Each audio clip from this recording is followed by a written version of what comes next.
Last night, it was widely reported that Donald Trump is advocating for police violence that very well might just make things like the Purge. Oh yes, take a look at this headline.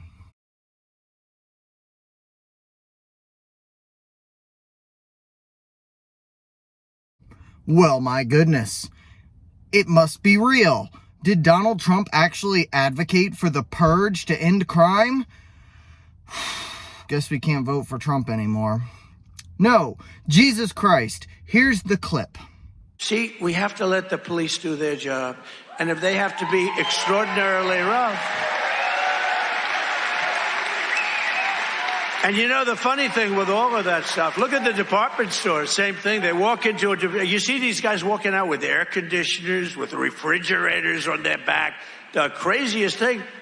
And the police aren't allowed to do their job. They're told, if you do anything, you're going to lose your pension, you're going to lose your family, your house, your car.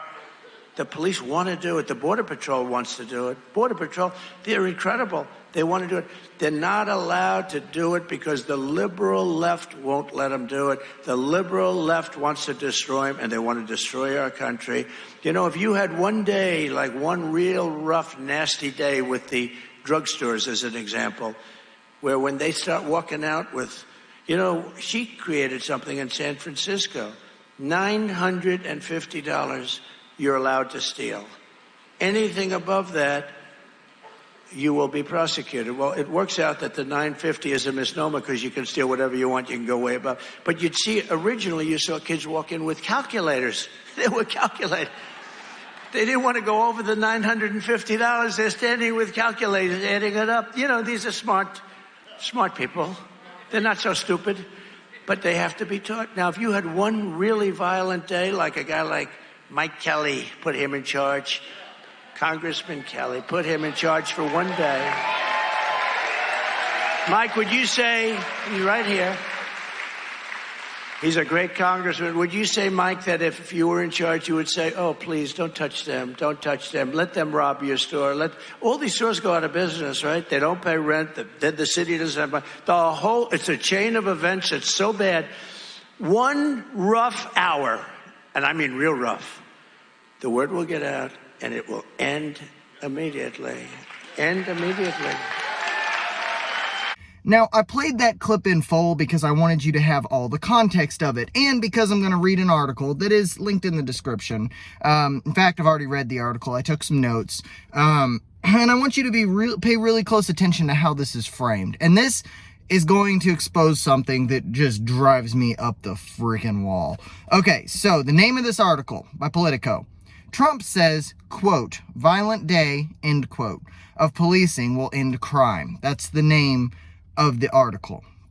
I want you to pay really close attention to where the quotes are in this, because the framing is the most important part. All right, so it says, former President Donald Trump on Sunday called for, quote, one real rough, nasty, end quote, and, quote, violent, end quote, day of police retaliation in order to eradicate crime, quote, immediately, end quote.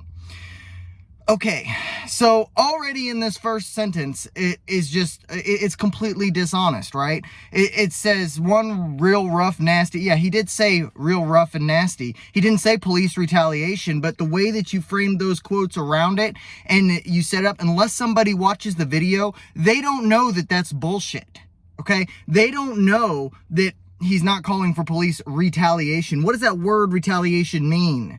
You know, what he's calling for is tougher policing.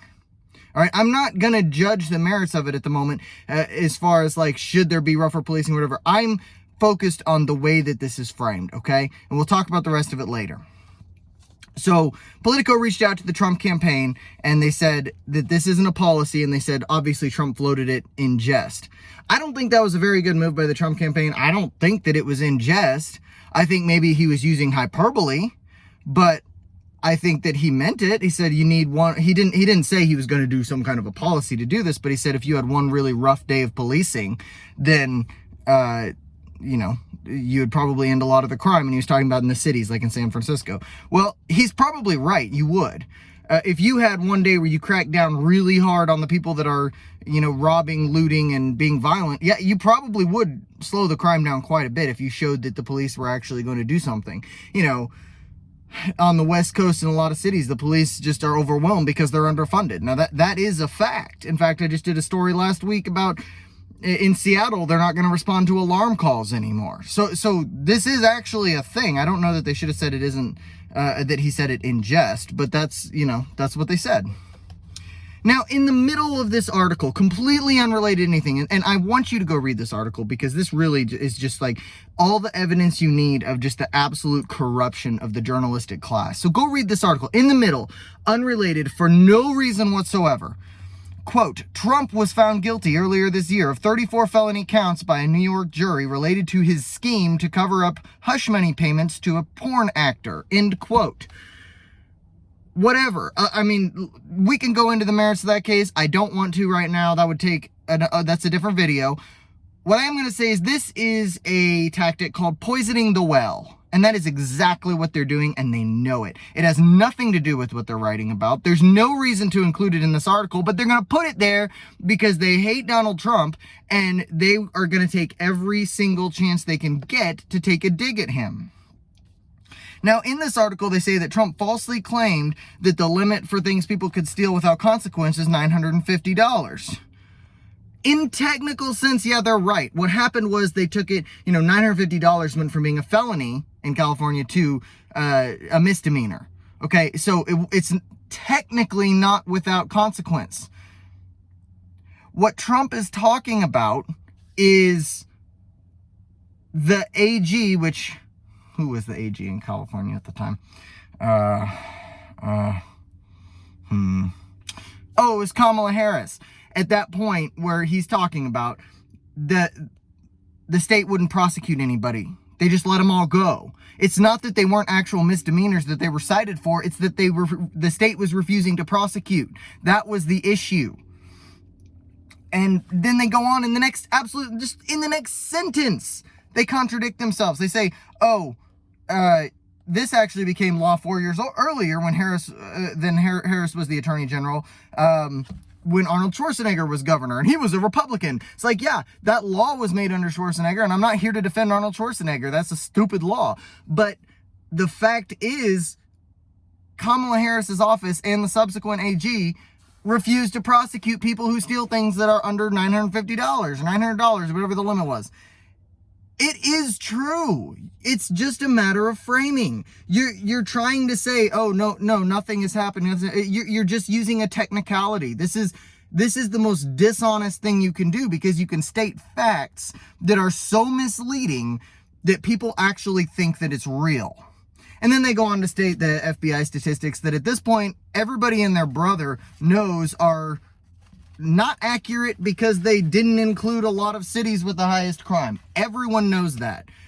So, yeah, this is complete and utter bullshit. You should have the resources that you need just from that one article to know that the journalistic class is completely and utterly full of shit. So, yeah, that's it. See ya.